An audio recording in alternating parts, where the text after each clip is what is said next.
Okay, students, good morning. Welcome back to our institute, Econs Pilani once again. तो आज हम NCERT based, ठीक है, इलेक्ट्रोस्टैटिक्स टॉपिक को स्टार्ट करने जा रहे हैं यहाँ पे। तो ठीक है, तो इलेक्ट्रोस्टैटिक्स की अगर हम बात करते हैं तो इलेक्ट्रो मींस, अगर हम बात करें वर्ड इलेक्ट्रो की, तो ये कहीं ना कहीं चार्ज से जुड़ा हुआ है। इलेक्ट्रो यानी इलेक्ट्रिक यानी कि चार्ज, और स्टैटिक्स का मतलब होता है रेस्ट पे। ओके, स्टैटिक्स मींस कोई भी चीज जो रेस्ट पे हो, यानी कि चार्ज एट रेस्ट, उसकी प्रॉपर्टीज की बात हम करते हैं इलेक्ट्रोस्टैटिक्स में। जब चार्ज मूव होने लग जाएगा तब उसकी बात हम करेंगे करंट इलेक्ट्रिसिटी में। बिकॉज देखो, रुके हुए चार्ज और चलते हुए चार्ज में डिफरेंस बहुत है। सेम वे में जैसे एक तो पानी बर्फ के फॉर्म में है, आइस के फॉर्म में है, और एक वो लिक्विड फॉर्म में है, तो दोनों में ही उसकी प्रॉपर्टीज बिल्कुल डिफरेंट हो जाती हैं। ठीक है ना? तो उस वे में हम चार्ज की यहां पे जो बात करते हैं वो करते हैं चार्ज एट रेस्ट। सबसे पहली चीज आती है कि चार्ज क्या है। तो देखो, रियलिटी तो ये है कि किसी को भी नहीं पता कि चार्ज क्या है। ठीक है, हमें चार्ज की कुछ प्रॉपर्टीज पता हैं, उसके बेस पे हम चार्ज को थोड़ा बहुत डिफाइन कर सकते हैं, बट बिल्कुल एंटायरिटी में एग्जैक्टली बताना कि चार्ज है क्या भला, नहीं पता, किसी को भी नहीं पता। ठीक है, हाँ, चार्ज की हमारे पास एक डेफिनेशन है, काम चला हुआ है, बस थोड़ा बहुत काम चल जाता है उससे हम, बट उसमें बहुत कमियां हैं। तो चार्ज की हम डेफिनेशन क्या बोलते हैं कि चार्ज वो प्रॉपर्टी है, किसकी? चार्ज की ही प्रॉपर्टी है जिसकी वजह से एक चार्ज दूसरे चार्ज को अट्रैक्ट या रिपेल करे। तो बहुत काम चलाऊ प्रॉपर्टी है ये, बट यही डेफिनेशन हमारे पास में अवेलेबल होती है कि charge is that property of a charge due to which it can attract और रिपेल अदर चार्जेस। ठीक है, अब इसकी जो स्टार्टिंग है, चार्ज की डिस्कवरी किसने करी? तो पहली बार इसके बारे में बात करी थी, साइंटिस्ट था कोई, या पता नहीं साइंटिस्ट था भी नहीं था, ग्रीस से था, थेल्स नाम से था। उसके बाद तो बहुत साइंटिस्ट ने इसके ऊपर काम करा, बट हमारा जो मेन यहाँ पे बात होती है चार्ज के बारे में, ठीक है, वो बेंजामिन फ्रैंकलिन ने बात करी थी उसके बारे में। उसने अपना पतंग वाला एक्सपेरिमेंट करा था, बट अब इतना वो सब है नहीं। पहले तो चार्ज को मानते थे कि जैसे किसी बॉडी के अंदर चार्ज मतलब किसी फ्लूइड की तरह है, कोई लिक्विड की तरह होता है।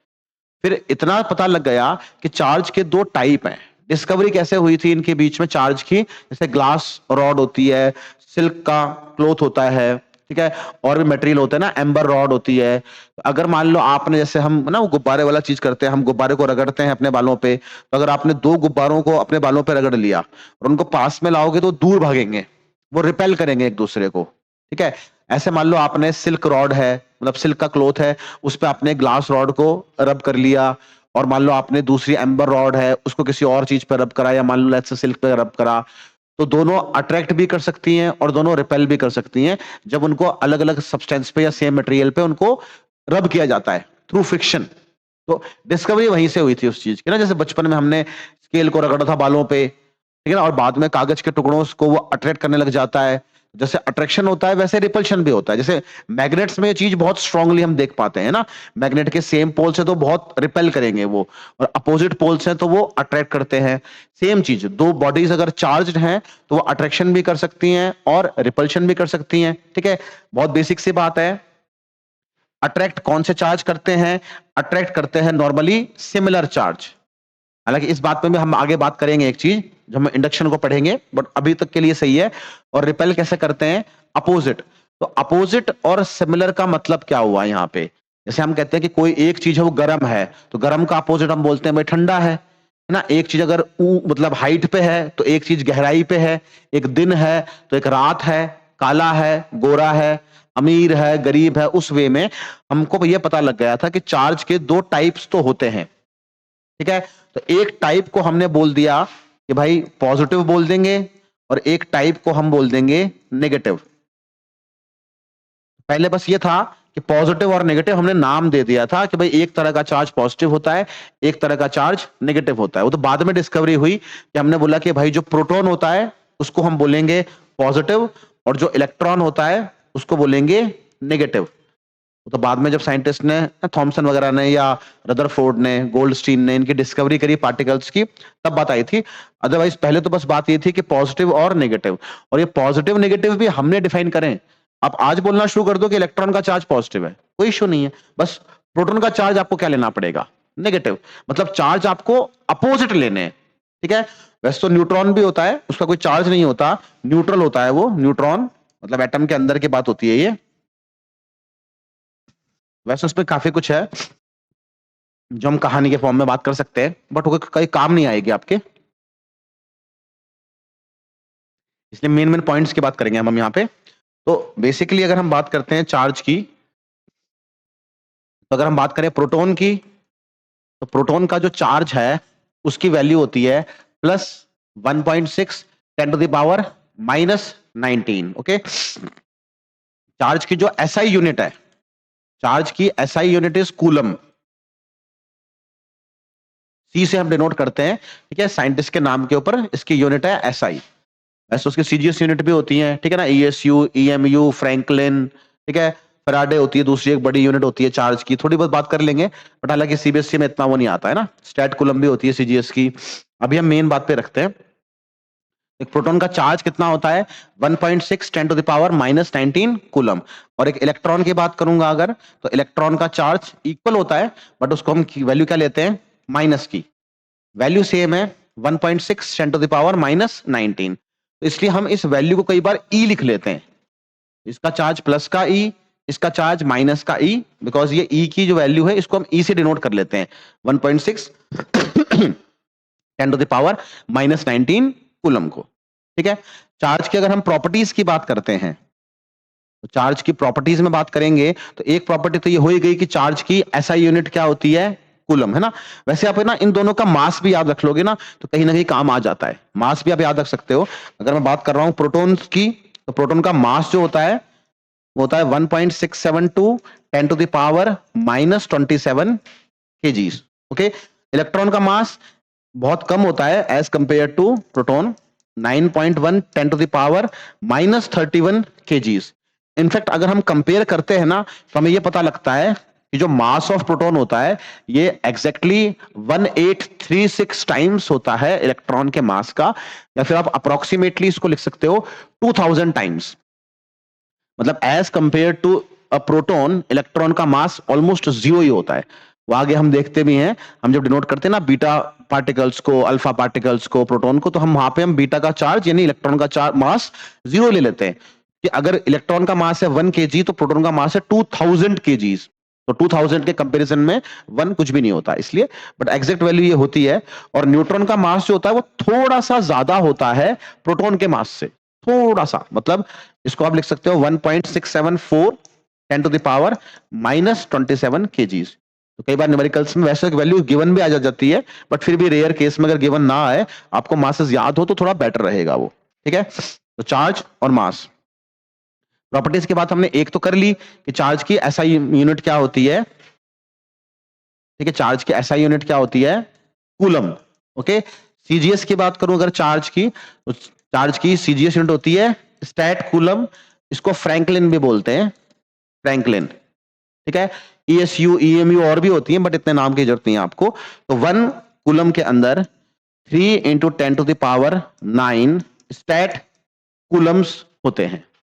ठीक है, एक और यूनिट होती है इसकी, उसको हम बोलते हैं फैराडे, और फैराडे सबसे लार्जेस्ट यूनिट होती है चार्ज की। ओके, 1 फैराडे, ये 1 मोल इलेक्ट्रॉन्स का चार्ज होता है। बाकी इसको मैं क्वांटाइजेशन जब करवाऊंगा तब आपको प्रूव करवा भी दूंगा ये वैल्यू। ठीक है, और बाकी ईएमयू, ईएसयू की आपको बोर्ड लेवल पे कोई जरूरत नहीं पड़ती उस चीज की। ठीक है, तो ये चार्ज की यूनिट हुई। और चार्ज की अगर प्रॉपर्टीज की बात करें, तो चार्ज का जो नेचर है वो कैसा है, स्केलर। ठीक है, चार्ज के पास कोई डायरेक्शन वाली प्रॉपर्टी वैसे नहीं होती, इसलिए हम चार्ज को क्या लेते हैं, स्केलर। अगली प्रॉपर्टी अगर हम बात करें चार्ज की, तो चार्ज का नेचर कैसा होता है, एडिटिव। मींस आप चार्ज को डायरेक्टली ऐड कर सकते हो। दो बॉडीज का चार्ज पॉजिटिव है, मतलब एक का चार्ज है 2 कूलम, एक का है 3 कूलम, तो आप बोलोगे 2 + 3 5 कूलम। एक का चार्ज है 2 कूलम, एक का चार्ज है -3 कूलम, तो 2 - 3 -1 कूलम। इस हिसाब से आप चार्ज को ऐड कर सकते हो, बिकॉज स्केलर है तो स्केलर चीजें वैसे भी अपने आप में ऑटोमेटिकली ऐड हो जाती हैं। प्रॉपर्टीज तो और भी होती हैं, जैसे चार्ज है, चार्ज इंडिपेंडेंट होता है बॉडी की वेलोसिटी के। अब यहाँ पे पॉइंट कोई अपने आप में कोई खास रहा नहीं कि पहले तो हम मास के साथ चार्ज को कंपेयर करते थे, तो बॉडी का जो मास होता है वो डिपेंड करता है वेलोसिटी पे, और मास और चार्ज को कंपैरिजन करके पूरा क्वेश्चन बनता था। अब वो टॉपिक नहीं है तो इसलिए वो करने की कोई खास जरूरत नहीं है। मतलब बॉडी का चार्ज उसकी वेलोसिटी से अफेक्ट नहीं होता, मास हो जाता है बट ये नहीं होता। ठीक है, सबसे मेन जो प्रॉपर्टी आती है चार्ज की वो क्या होता है कि चार्ज इज क्वांटाइज्ड या क्वांटाइजेशन। ओके, चार्ज क्वांटाइज्ड है या क्वांटाइजेशन, इसका मतलब क्या होता है? सबसे पहले हमें एक वर्ड को समझना पड़ेगा, जो वर्ड होता है क्वांटा। ओके, क्वांटा का मतलब क्या होता है? वैसे तो पैकेट बोल सकते हैं हम, बाकी यहां पे इस वे में बात करेंगे हम तो स्मॉल पैकेट या स्मॉलेस्ट आयोटा, सबसे छोटी चीज। जैसे समझना, जैसे मान लो कोई कॉपी है आपके पास में, कोई नोटबुक है, उसके अंदर कुछ पेजेस हैं। अब मैं मान रहा हूं कि वो कॉपी ऐसी नहीं है ना कि कोई पेज कटा हुआ है या कोई पेज मोड़ करके फोल्ड हो रखा है। नॉर्मल केस में बात कर रहा हूं, एक परफेक्ट कॉपी है, तो उसके अंदर जो नंबर ऑफ पेजेस होंगे वो हमेशा एक आपके पास में एक होल नंबर आएगा। ठीक है ना, या चलो कह लो नेचुरल नंबर भी हो सकता है, पेज है ही नहीं, बस गत्ता गत्ता है, बट या तो पेज होंगे ही नहीं एक भी। अगर 0 पेज है, 0 के बाद पेज स्टार्ट होंगे तो कितने होंगे? 1, 1 के बाद 2, बीच में कोई डेसिमल वाला नहीं होगा कि इस कॉपी में 79.28 पेज है, या तो 79 होंगे पेजेस या फिर 80 होंगे, उनके बीच में कुछ नहीं होगा। जैसे स्टेयर्स होती हैं, सीढ़ियां, उनकी नंबर की बात करूं तो या तो सीढ़ियां 10 होंगी या 11 या 12, है ना। यहाँ पे हम ये नहीं कहेंगे कि 11.372 है नंबर ऑफ स्टेयर्स हैं। ये जैसे बात करूं क्लास में बच्चे कितने हैं, तो क्लास में अगर बच्चों की बात करूं, चाहे छोटा बड़ा मोटे पतले का मजाक नहीं बनाए हम, तो हम बोलेंगे कि भाई या तो 5 बच्चे हैं। 5 के बाद अगर ज्यादा होंगे तो जस्ट ज्यादा 5 से कितने आएंगे? 6, 6 के बाद 7। ऐसे तो नहीं बोलेंगे ना हम कि 5.28 बच्चे हैं। ठीक है, जैसे कितने इंसान हैं उस वे में। ठीक है, तो इस तरह से जो चार्ज होता है, चार्ज की भी एक स्मॉलेस्ट यूनिट डिफाइन है, उसको हम बोलते हैं इलेक्ट्रॉन। मतलब यहां पे बात क्या होती है बेसिकली कि जो इलेक्ट्रॉन का चार्ज है, it is smallest stable charge. Electron का जो चार्ज है वो सबसे छोटा चार्ज है जो कि स्टेबल है। हालांकि इलेक्ट्रॉन से छोटे चार्ज पार्टिकल्स भी होते हैं जिनसे इलेक्ट्रॉन्स बने होते हैं या प्रोटॉन्स बने होते हैं, क्वार्क्स बोलते हैं, उनके टाइप होती है up quark down quark, but वो स्टेबल नहीं होते, वो बने खत्म, बने और मिट गए इस तरह से। लेकिन जो इलेक्ट्रॉन है ये खत्म नहीं होता, डिस्ट्रॉय नहीं होता कभी भी, इलेक्ट्रॉन एग्जिस्ट करता है और वो स्टेबल है बस वो रहेगा इस वे में। इसीलिए इलेक्ट्रॉन का चार्ज क्या है? सबसे स्मॉलेस्ट स्टेबल चार्ज होता है। इसीलिए किसी भी बॉडी का चार्ज की बात करूंगा, या तो उसका चार्ज होगा ही नहीं, है ही नहीं, अगर है तो सबसे छोटा चार्ज क्या आ सकता है उसका? सबसे छोटा चार्ज क्या आ सकता है? Charge of electron. हम मेनली इलेक्ट्रॉन्स की बात क्यों करते हैं, प्रोटॉन की बात क्यों नहीं करते? आपको पता भी होगा, जो प्रोटॉन और न्यूट्रॉन होते हैं ये तो न्यूक्लियस के अंदर रहते हैं, और जो इलेक्ट्रॉन्स होते हैं ये बाहर मूव कर रहे होते हैं इस तरीके से। ठीक है, तो इसलिए इलेक्ट्रॉन्स का ट्रांसफर होना इजी होता है एक मटेरियल से दूसरे मटेरियल की तरफ। बाद में बता भी दूंगा मैं चार्ज के जो 3 तरीके होते हैं बनाने के, उसमें थोड़ी सी बात कर लेंगे उसके बारे में भी, अब इतना डिटेल में है नहीं एनसीईआरटी में, बट थोड़ा बहुत बात कर लेंगे हम। ठीक है, तो जो इलेक्ट्रॉन्स होते हैं वो फ्री होते हैं। ठीक है, और जो प्रोटॉन्स हैं वो न्यूक्लियस के अंदर बाउंड है, बंधे हुए हैं, फ्री नहीं हो सकते। इनको फ्री कराना तो फिर न्यूक्लियर रिएक्शन हो जाएगी, वो आगे की बात है फिर आपके ना एटम एंड न्यूक्लियाई वाली यूनिट की। इसलिए नॉर्मली हम इलेक्ट्रॉन में ही बात करते हैं। ठीक है, अच्छा, जीरो चार्ज है, जीरो के बाद जो किसी बॉडी का चार्ज हो सकता है वो क्या हो सकता है? एक इलेक्ट्रॉन का चार्ज। अब एक इलेक्ट्रॉन का चार्ज भी दो तरह से हो सकता है, या तो एक इलेक्ट्रॉन इस बॉडी पे एक्स्ट्रा आ गया हो या इस बॉडी से चला गया हो। लेट्स से कि हमारे पास कोई बॉडी है, इसके पास मान लो 50 इलेक्ट्रॉन्स थे और 50 प्रोटॉन्स थे। दूसरी एक और बॉडी है, इसके पास पहले 40 इलेक्ट्रॉन्स थे और 40 प्रोटॉन्स थे। नॉर्मली कोई भी मटेरियल, कोई भी एटम होता है वो न्यूट्रल होता है, तो यहां पे मान लो एटम्स की बात कर लेते हैं। अब मान लो इससे एक इलेक्ट्रॉन चला गया, -1 इलेक्ट्रॉन, उसका चार्ज कितना हो जाएगा? अब एक इलेक्ट्रॉन तो चला गया इसके पास से, इसलिए इसके पास अब 49 तो इलेक्ट्रॉन्स हो गए और 50 क्या है? प्रोटॉन्स। तो ये जो 49 इलेक्ट्रॉन्स हैं ये किसके चार्ज को बैलेंस कर सकते हैं? 49 प्रोटॉन्स के चार्ज को बैलेंस कर सकते हैं ये, ठीक है ना। इसलिए हम बोलेंगे कि 49 इलेक्ट्रॉन प्लस 49 प्रोटॉन्स, ये तो मिलकर के क्या हो गए? 0, कैंसिल आउट हो गए। लेकिन बचा क्या? बचेगा क्या? एक प्रोटॉन का चार्ज, यानी कि इस बॉडी का चार्ज क्या हो गया? +E, मतलब पॉजिटिव होगा, और चार्ज की वैल्यू कितनी है? जितनी एक इलेक्ट्रॉन का चार्ज होता है बट प्लस का है। ठीक है। ऐसे यहां पे देखूं, अगर इस पे मान लो एक इलेक्ट्रॉन आ जाता एक्स्ट्रा, ओके, तो इसमें क्या होता, अब इसके पास में 41 इलेक्ट्रॉन्स हो जाते और 40 क्या होते, प्रोटॉन्स।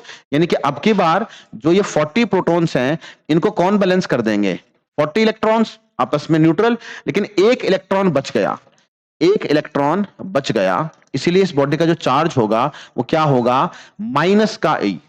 तो इसलिए मैं कह रहा हूं, या तो चार्ज किसी बॉडी का जीरो होता है, जीरो के बाद कुछ चार्ज होगा तो वो होगा कितना ई, वो प्लस का है या माइनस का, वो डिपेंड करता है कि इलेक्ट्रॉन आया या गया। अगर एक इलेक्ट्रॉन आया किसी पे तो माइनस का ई, एक इलेक्ट्रॉन अगर चला गया किसी बॉडी से तो प्लस का ई। और इसके बाद सेकंड चार्ज क्या होगा, अब एक इलेक्ट्रॉन का चार्ज ये हो गया, तो अगला चार्ज क्या होगा, दो इलेक्ट्रॉन्स का होगा, क्योंकि बीच में आप इलेक्ट्रॉन्स को डिवाइड नहीं कर सकते कि आपने बोल दिया कि आधा इलेक्ट्रॉन चल जाएगा या 1/4 1/10, वो नहीं हो सकता। इलेक्ट्रॉन होगा तो पूरा ही होगा, वरना होगा ही नहीं, ठीक है, उस वे में। इसलिए अगला जो चार्ज होगा वो कितना होगा, +-2e। इसके बाद अगला जो होगा वो होगा +-3e। इस तरीके से चलता रहता है। तो इसीलिए हम क्वांटाइजेशन में क्या बोलते हैं, हम बोलते हैं कि सिंस जो इलेक्ट्रॉन का चार्ज है वो सबसे स्मॉलेस्ट पॉसिबल चार्ज है, इसीलिए किसी भी बॉडी का जो टोटल चार्ज होता है, किसी भी बॉडी का जो टोटल चार्ज होता है वो हमेशा क्या होगा, number of electrons into charge of one electron.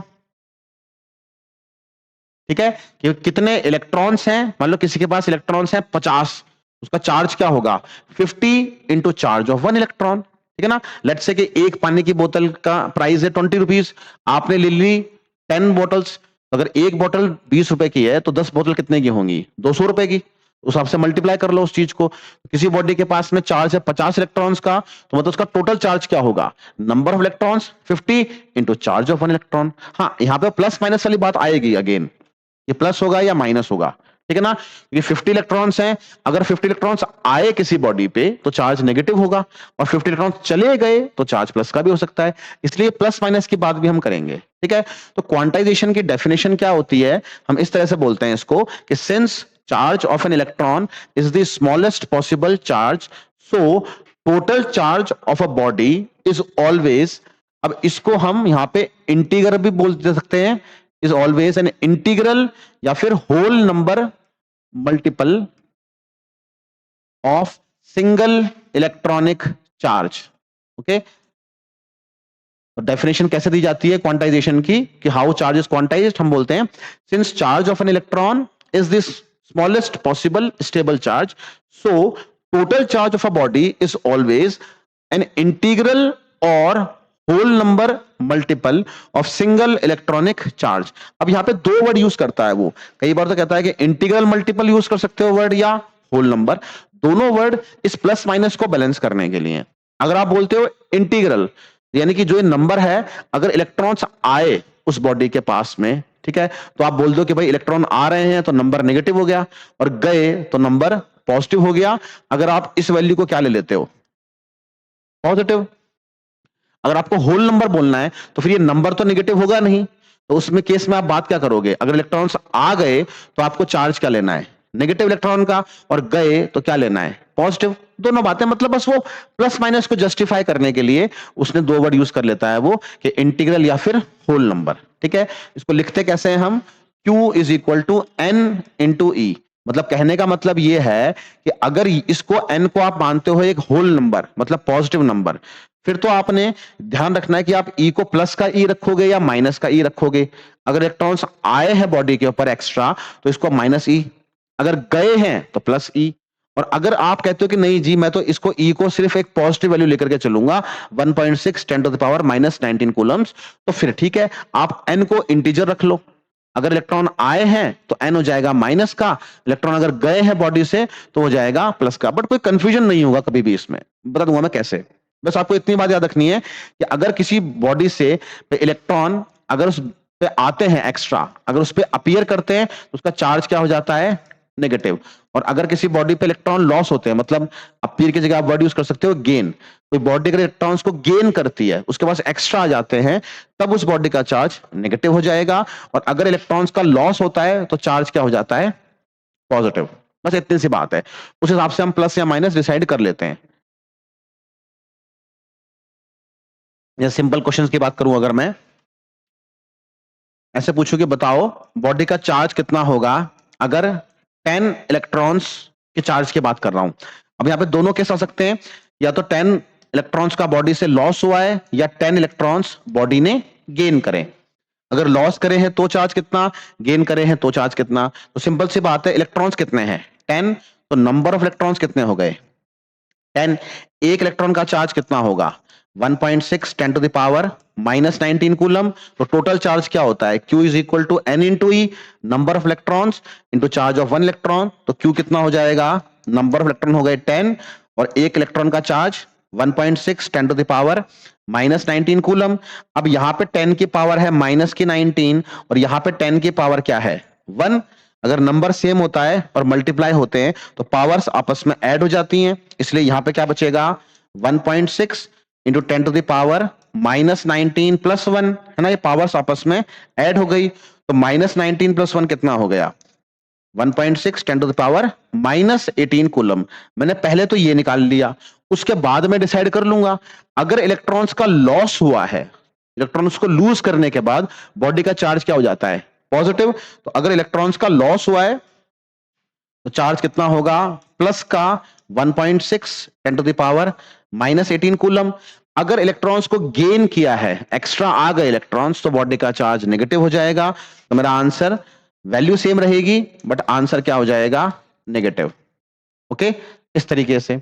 इस पे दूसरा जो क्वेश्चन आता है स्टैंडर्ड सा क्वेश्चन, वो ये होता है कि अगर मैं कहूं कि बॉडी का चार्ज है 1 कूलम, तो आपसे पूछता है कि नंबर ऑफ इलेक्ट्रॉन्स कितने होंगे।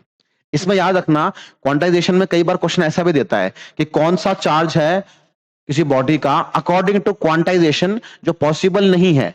मींस ऐसे चार्ज दिया हुआ है आपको 5 कूलम्स, 20 कूलम्स, -10 कूलम और माइनस का 1/4 कूलम, और पूछता है कि बताओ क्वांटाइजेशन के हिसाब से ऐसा कौन सा चार्ज है जो पॉसिबल नहीं है। तो ध्यान रखना इसमें गलती से भी ये मत बोल देना कि माइनस का 1/4 कूलम पॉसिबल नहीं है।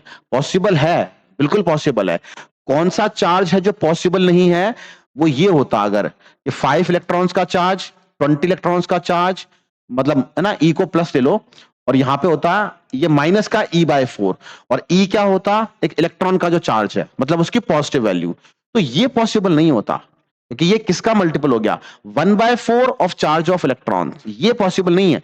1/4 कूलम तो पॉसिबल है, अरे 1/1000 कूलम भी पॉसिबल है, क्योंकि 1 कूलम के अंदर बहुत सारे इलेक्ट्रॉन्स आते हैं, करोड़ों करोड़ आएंगे, बता भी दूंगा अभी आपको मैं। इसलिए कई बार वो ट्रिक करने के लिए ऐसा क्वेश्चन दे देता है। ध्यान रखना -1/4 कूलम बिल्कुल पॉसिबल है, इसमें एक बहुत बड़ा नंबर आएगा इलेक्ट्रॉन्स का। ये चार्ज पॉसिबल नहीं है क्वांटाइजेशन से। इलेक्ट्रॉन के चार्ज का कभी भी मल्टीपल होगा तो कैसा मल्टीपल होगा वो, या तो होल नंबर का या इंटीजर का, बस ये बात है यहां पे। तो यहां पे उसने आपको चार्ज दे दिया 1 कूलम का, मींस हमारे पास में फॉर्मूला होता है क्वांटाइजेशन से Q is equal to N into E. तो चार्ज कितना है 1 कूलम, नंबर ऑफ इलेक्ट्रॉन्स मैंने निकालने हैं, और इलेक्ट्रॉन के चार्ज की वैल्यू कितनी होती है 1.6 10 टू द पावर -19 कूलम। तो यहां से नंबर ऑफ इलेक्ट्रॉन्स कितने आएंगे, ये 1 यहां पे है और ये 1.6 10 टू द पावर -19 ये चला गया डिनोमिनेटर में। अब क्या कर सकते हैं, यहां से डेसिमल हटाऊंगा तो ऊपर एक 10 आ जाएगा, तो यानी कि ऊपर क्या हो गया 10/16, और ये 10 टू द पावर -19 है। जब कोई चीज ऊपर जाती है तो उसकी पावर का साइन चेंज हो जाता है, तो कितना हो गया 10 टू द पावर प्लस का 19। मैं क्या करूंगा, मैं यहां से एक 10 उधार लेकर के यहां ले आऊंगा, तो ऊपर क्या हो जाएगा 100। अब 10 टू द पावर 19 था, मैंने एक और 10 इससे ले लिया, तो यहां पे क्या बचा 10 टू द पावर 18। बिकॉज मैं डेसिमल में डिवाइड करना पसंद नहीं है, मुझे ऐसे पसंद है डिवाइड करना जहां पे ऊपर वाला नंबर नीचे वाले से बड़ा हो। अब इजीली हो जाएगी ये चीज, ठीक है। चाहो तो इसको काट सकते हो 4 से, तो 4 25 जा 100, 4 4 जा 16। ओके, आप डिवाइड कर लोगे तो 4 6 जा 24, फिर 4 यहां पे आ जाएगा 5, तो कितना हो जाएगा 6.25 into 10 to the power 18 electrons.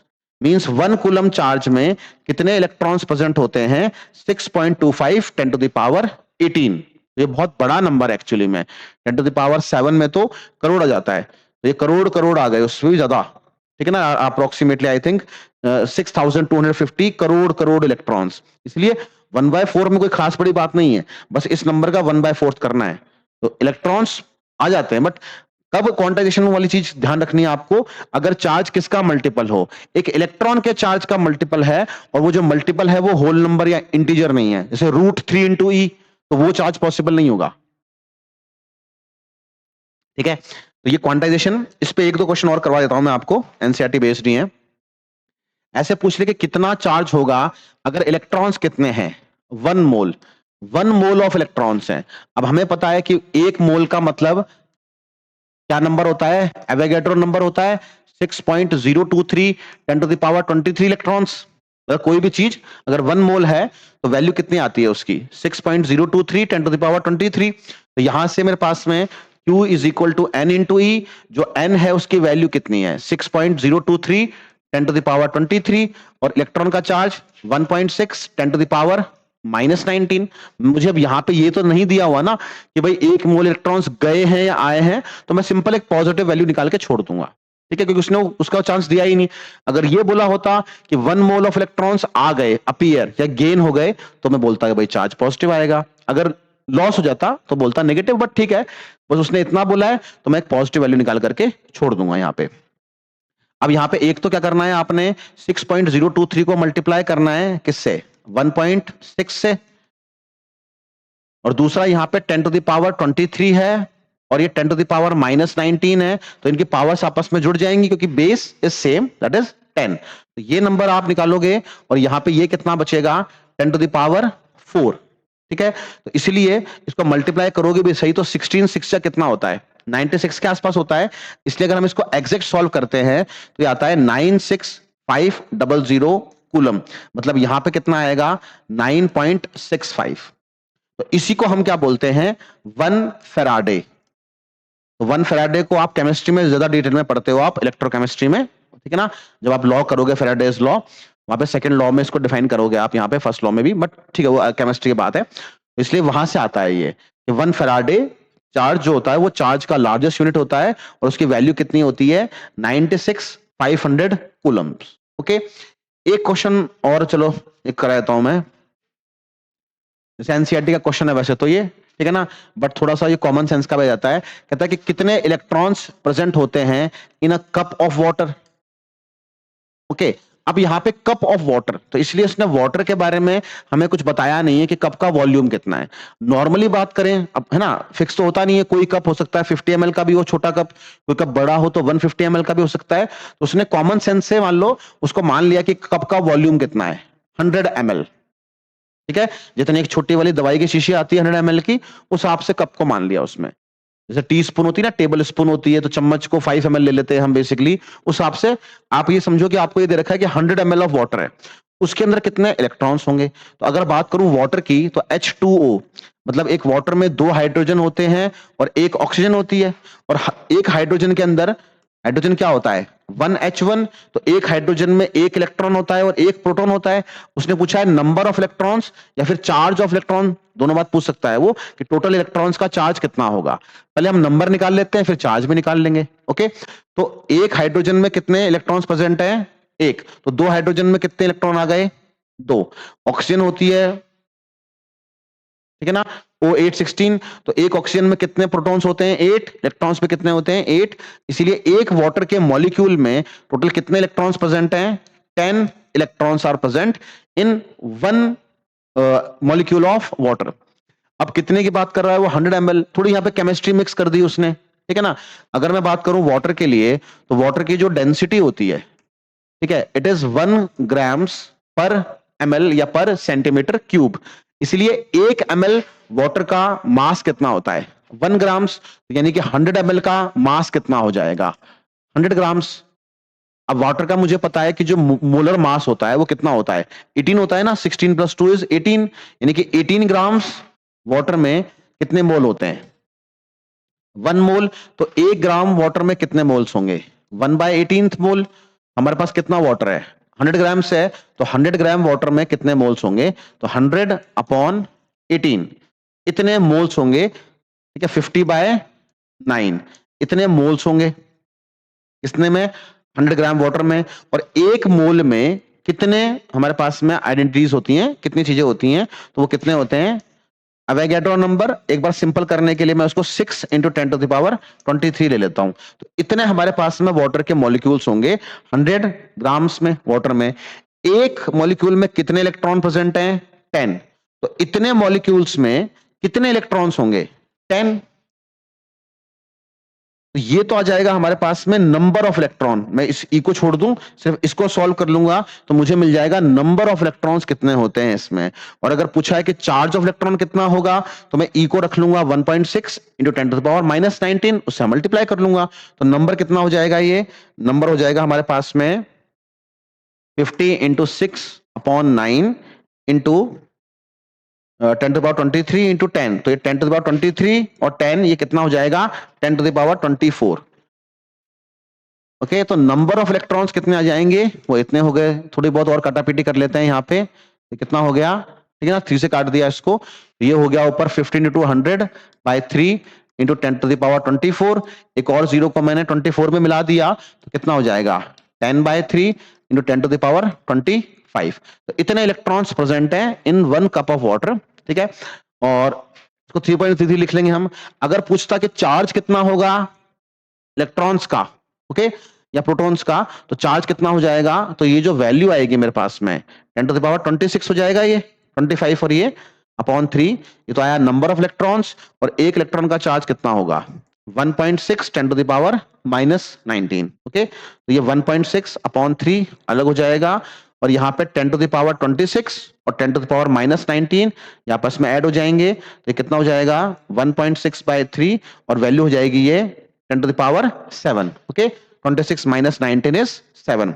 अब यहां पे भी मैं एक काम करूंगा, मैं डेसिमल रिमूव कर दूंगा, यहां पे एक 10 नीचे ले आऊंगा तो चार्ज कितना हो जाएगा? ये 16/3 और यहां पे 10⁻7 और 10, तो एक पावर कट जाएगी 10⁻6 कूलम, इतना चार्ज हो जाएगा। तो 16/3 कितना हो जाएगा? 3 5 जा सॉरी हाँ 3 5 जा 15, यहाँ पे बचेगा 1, तो यहाँ पे आ जाएगा 5.33 10⁻6 कूलम। इस तरह से और भी क्वेश्चन होते हैं इसके ऊपर कि अगर कोई बॉडी 1 सेकंड में इतने इलेक्ट्रॉन्स को लूज कर रही है तो करंट कितना आएगा, या वो सब वो थोड़े बहुत आपको वहां पे करंट इलेक्ट्रिसिटी में बेटर बता देंगे वहां पे सॉल्व। बाकी मेन तो यही होता है चीज कि आपको Q = N × E करना आना चाहिए। ठीक है, थोड़ी सी बात हम बात कर लेते हैं थोड़ी सी कि चार्ज अपीयर कैसे होता है किसी बॉडी के ऊपर। ठीक है, इसको हम ऐसे बोलते हैं कि चार्ज को अपीयर कैसे कराया जाता है, appearance of charge. Because main बात क्या है, देखो इसको मैं ऐसे नहीं लिख सकता कि चार्ज को प्रोड्यूस कैसे कराया जाता है, बिकॉज चार्ज की एक प्रॉपर्टी यहां पे ये भी आती है। हम जब चार्ज के प्रॉपर्टीज की बात कर रहे थे तो चार्ज की प्रॉपर्टी होती है कि चार्ज इज कंजर्व्ड। ओके, जब यहां पे बात करी थी हमने प्रॉपर्टीज की, तो चार्ज की एक प्रॉपर्टी और होती है कि चार्ज इज कंजर्व्ड। जैसे हम बोलते हैं ना कि energy energy can neither be created nor be destroyed, same way में ना तो आप चार्ज को डिस्ट्रॉय कर सकते हो ना ही आप चार्ज को क्रिएट कर सकते हो। चार्ज जितना है यूनिवर्स का उतना ही रहना है। इसके दो पार्ट होते हैं बेसिकली कंजर्वेशन के। एक होता है पेयर प्रोडक्शन, जहां पे आप चार्जेस को प्रोड्यूस करते हो, तो कहने को हम बोल रहे हैं प्रोडक्शन, बट बेसिकली इसमें होता क्या है कि अगर एक न्यूट्रॉन है, जब वो स्प्लिट करता है तो एक इलेक्ट्रॉन प्लस एक प्रोटॉन वो देता है। इस तरह के रिएक्शन में हम इलेक्ट्रॉन का चार्ज 0 मान लेते हैं, because as compare to proton का मास एंड इलेक्ट्रॉन न्यूट्रॉन का मास, इलेक्ट्रॉन का मास हम 0 ही ले लेते हैं, बहुत कम है उससे। इसलिए यहां पे ऐसा नहीं है कि चार्ज अपने आप क्रिएट हो गया, नहीं। अगर आप बात करोगे इनिशियल चार्ज की बॉडी की, वो था 0, तो फाइनल चार्ज भी कितना है आप काउंट करो, -1 + 1, तो ये चार्ज भी 0 है। तो ऐसा नहीं है कि चार्ज कहीं से क्रिएट हो गया, नहीं, अभी भी चार्ज क्रिएट हुआ है तो पेयर में क्रिएट हुआ है, खत्म होता है तब भी पेयर में होता है। इसका उल्टा होता है, उसको हम बोलते हैं पेयर एनहिलेशन। ओके, उसमें एक इलेक्ट्रॉन और प्रोटॉन मिल करके क्या बना लेते हैं, न्यूट्रॉन। तो ऐसा नहीं है कि चार्ज खत्म हो गया, वो पेयर में खत्म हुआ है, -1 + 1 बन गया न्यूट्रॉन, मतलब न्यूट्रल हो गया। तो पेयर में चार्ज प्रोड्यूस होता है, पेयर में चार्ज क्रिएट होता है। ऐसा नहीं है कि इंडिविजुअली आप कहीं से अपने आप पहले चार्ज 0 था और अब चार्ज आ गया 5, ऐसा नहीं होता। अगर आएगा तो प्लस का 5 भी आएगा और वो माइनस का 5 भी आएगा, इक्वल एंड अपोजिट। ठीक है, उस वे में। इसीलिए जब हम बात करते हैं चार्ज के बारे में यहां पे अपीयरेंस ऑफ चार्ज, तो उसके 3 तरीके होते हैं बेसिकली। ठीक है ना, एक सबसे सिंपल कौन सा होता है, फ्रिक्शन। जब भी आप दो बॉडीज को आपस में रब करते हो, रगड़ते हो, तो बॉडीज चार्ज हो जाती हैं। रीजन क्या होता है उसका कि जो एटम होता है वो कैसा होता है, न्यूक्लियस न्यूक्लियस बहुत छोटा होता है और बहुत डेंस होता है, और जो इलेक्ट्रॉन्स होते हैं वो इसके बाहर घूम रहे होते हैं एज क्लाउड्स, बादलों की तरह। ठीक है, जैसे न्यूक्लियस कोई छोटा सा कोई एक वाटर का ड्रॉपलेट है और उसके पास बहुत बड़े रीजन में बादल का ना क्लाउड्स, स्मोक टाइप चीजों ने उसको घेरा हुआ है। इनफैक्ट न्यूक्लियस बहुत छोटा होता है और जो इलेक्ट्रॉन्स का जो रेडियस होता है, एटम का रेडियस, वो बहुत ज्यादा होता है। 10⁵ टाइम्स का रेशियो आता है। मतलब न्यूक्लियस का रेडियस होता है एंगस्ट्रम में, सॉरी, एटम का रेडियस होता है एंगस्ट्रम, 10⁻⁻10 मीटर के ऑर्डर का, और न्यूक्लियस का रेडियस होता है फर्मी, 10⁻⁻15 के ऑर्डर का। मींस आप कह सकते हो कि अगर न्यूक्लियस का जो रेडियस है, एक स्फीयर है, उसका रेडियस है लेट्स से 1 सेंटीमीटर, इतना सा है, एक कंचे के बराबर। अगर न्यूक्लियस का जो रेडियस है वो 1 सेंटीमीटर है, तो जो एटम है उसका रेडियस उसके 10⁵ टाइम्स होगा, मींस 1 किलोमीटर। ठीक है, मतलब एटम का रेडियस 1 किलोमीटर तक है ऐसा गोला, तो न्यूक्लियस कितना है 1 सेंटीमीटर, मतलब बहुत छोटा सा as compare to radius of atoms. तो कभी भी आप दो चीजों को रगड़ते हो तो हमेशा क्या होता है, उनके जो न्यूक्लियस होते हैं वो तो पास में आ नहीं पाते, न्यूक्लियस तो बहुत दूर रह जाएंगे। वैसे भी न्यूक्लियस का चार्ज पॉजिटिव होता है, बहुत स्ट्रांग होता है, इसलिए उसके बीच में रिपल्शन बहुत होता है। तो हमेशा इंटरेक्ट कौन करते हैं, ये इलेक्ट्रॉन। जैसे मैं दोनों हाथों को रगड़ रहा हूं, इन दोनों हाथों को, तो मेरे हाथों की हड्डियां जो हैं, बोन्स, वो नहीं रगड़ में आ रही, स्किन रगड़ में आ रही है, बिकॉज ये आउटर लेयर है, आउटर कवरिंग है। इसलिए जब भी दो चीजों के बीच में फ्रिक्शन होता है तो हमेशा कौन करता है इंटरेक्ट, इलेक्ट्रॉन्स करते हैं।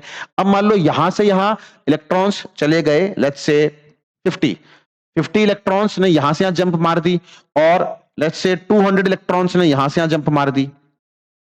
तो ओवरऑल क्या हुआ, यहां से यहां गए थे 50 इलेक्ट्रॉन्स, यहां से यहां आ गए 200, तो ओवरऑल मैं बोल सकता हूं कि अगर ये बॉडी ए है और ये बॉडी बी है, अब मैं इनको छोटे साइज में शो कर देता हूं। तो बेसिकली हुआ क्या है कि बॉडी बी से बॉडी ए में कितने इलेक्ट्रॉन ट्रांसफर हो गए, 150।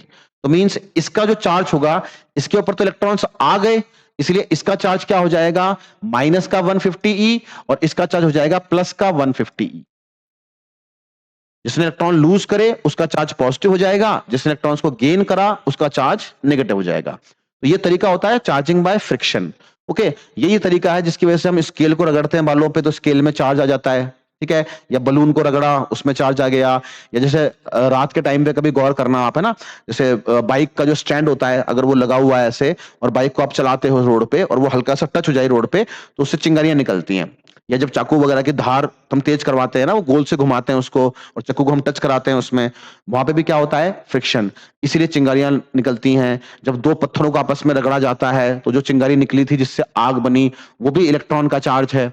ठीक है, इनफैक्ट जो ट्रक्स वगैरह होते हैं जिनमें फ्लेमेबल लिक्विड होता है ना, पेट्रोल डीजल, इस तरह से जो चीज आग पकड़ सकती है, तो नॉर्मली जब वो चल रहे होते हैं सड़क पे तो उनके पीछे एक लोहे की चेन होती है जो कि सड़क को, ग्राउंड को टच करते हुए चलती है। नॉर्मली ऐसा आपको मिलेगा जरूर, क्योंकि क्या होता है, जब ट्रक वगैरह चल रहे हैं उनके अंदर लिक्विड है जिसके अंदर, ठीक है ना, वो आग पकड़ सकता है। अब क्या होगा, जो टायर है वो रबर के हैं, तो जब टायर चलेंगे रोड के ऊपर उनके बीच में फ्रिक्शन होगा तो वो चार्ज एक्यूमुलेट होना शुरू हो जाता है।